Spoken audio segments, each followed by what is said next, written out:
realizada por Mário Flávio lá no camarote da Rádio Cidade durante o fim do São João. E hoje ele conversa com o Procurador-Geral de Justiça de Pernambuco, Paulo Augusto Freitas. Confira. E a gente segue, com a avaliação aí do São João com as autoridades. Agora, o homem do Ministério Público, a palavra do Ministério Público. Doutor Paulo, qual a avaliação que o senhor faz desse São João, e também da atuação do Ministério aí num momento tão importante da volta das atividades? Mais uma vez é um prazer falar com o senhor aqui na Rádio Cidade. Obrigado, Mário Flávio, todos os ouvintes e que assistem a Rádio Cidade. Um São João da retomada, um São João que marcou, depois de muito tempo de pandemia, de uma dificuldade, de uma crise mundial sanitária, a possibilidade da gente comemorar uma festa regional que acredito que foi com muita paz, uma oportunidade dos cantores regionais, dos cantores de todo o Brasil também oferecerem a sua cultura a essa capital, que é a capital do forró, a capital mundial do forró, que é Caruaru. E agora o Ministério Público botar os olhos para as eleições, Afinal de contas, passado o São João, começa a atuação do Ministério com isso, Porque tem que ficar de olho mesmo, Porque é um agente que ajuda muito nessa questão para que haja o controle, das verbas e por aí vai.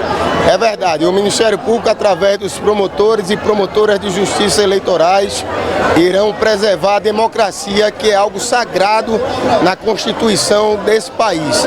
Nós estamos todos mobilizados, promotores e promotoras de justiça eleitorais de todas as cidades do estado de Pernambuco, para garantir que o processo seja democrático e que vença aquele que realmente demonstre a capacidade de acolher a maioria dos votos.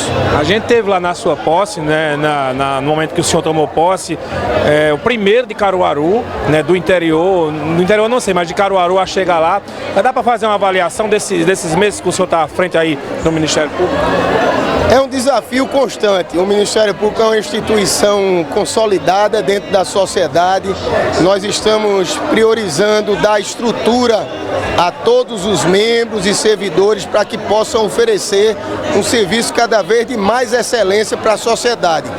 Em todas as áreas, na defesa do cidadão, na da garantia dos direitos do cidadão. Então é um desafio, estamos aí finalizando nos últimos 6 meses do nosso mandato e esperamos continuar avançando. O Ministério Público é um parceiro da população? É um parceiro da população, junto com vocês da imprensa, que faz um trabalho junto do povo, da sociedade. A gente defende os direitos daqueles que mais precisam, do cidadão pernambucano. Eu acredito que a gente continua correspondendo a essa confiança que a sociedade tem em nossa instituição. Muito bem, muito bem. Mário Flávio já está aqui na bancada do Jornal da Cidade. Bom dia para você, Mário.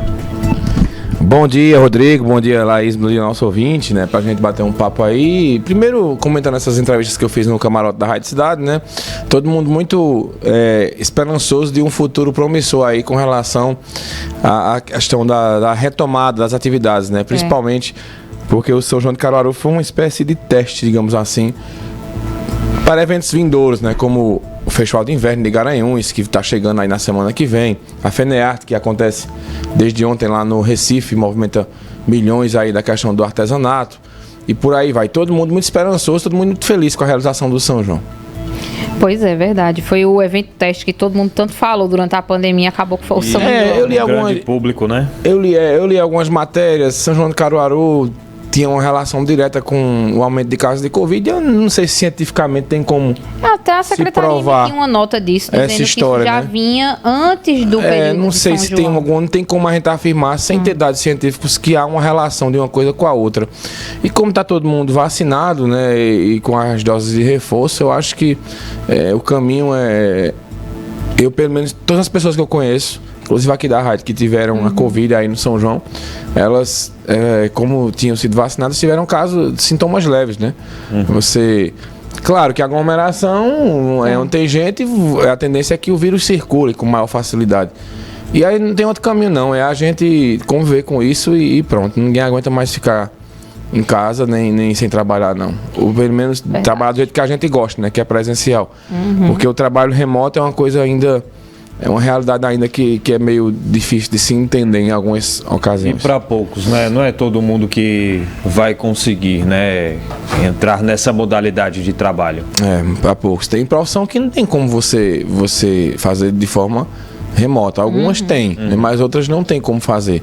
Agora, é claro, né, que é uma nova realidade e a gente vai ter que se adaptar também a essa questão. Às vezes eu sempre defendi que às vezes você não tem que estar no local do trabalho para você desempenhar uma boa função. Agora você tem que mesclar, eu acho, sabe, pessoal? Se você acha melhor um dia você trabalhar em casa, por que não conceder isso à pessoa, né? Naquele dia ela vai trabalhar de casa, talvez ela renda melhor do que estar todos os dias no trabalho. Eu acho que serviu para isso também, para mostrar que às vezes você tem condições de mesclar. Tem dia que você diz, eu vou ficar em casa, eu vou trabalhar aqui de casa. Agora não pode confundir com aquele ser humano preguiçoso, né? Que não gosta muito de trabalhar. Isso aí pode ter a pandemia e pode não ter nada, que ele vai ser preguiçoso eternamente. Bom, Mário, tem pesquisa, né? Rodando já por aí. E a acentuação da polarização, né, Mário? A polarização, ela deve chegar aos estados. Agora, uma coisa curiosa, viu, Rodrigo? Saiu uma pesquisa agora pela manhã do estado de Minas Gerais, e o Romeu Zema lá, que é o governador e vai para a reeleição, ele que é do Partido Novo, ele tem 44% contra 28% do Calil, que é o ex-prefeito de Belo Horizonte. E Calil é apoiado pelo ex-presidente Lula, né? E o Zema, ele apoiou o Bolsonaro no segundo turno lá, mas os dois andaram meio que distantes aí. Não sei se Zema vai declarar apoio a Bolsonaro. E essas pesquisas é que chamam a atenção, porque alguns estados aí que são que o PT esperava chegar mais forte, né, tá perdendo a eleição, como é o caso de Minas e outros estados lá do Sul e Sudeste. E se o Zema conseguir, por exemplo, ele decidir apoiar aí o presidente Jair Bolsonaro e ele conseguir transferir esses votos para ele, então é um estado que é o segundo maior colégio eleitoral do país e que, por exemplo, foi essencial para decidir a eleição de Dilma.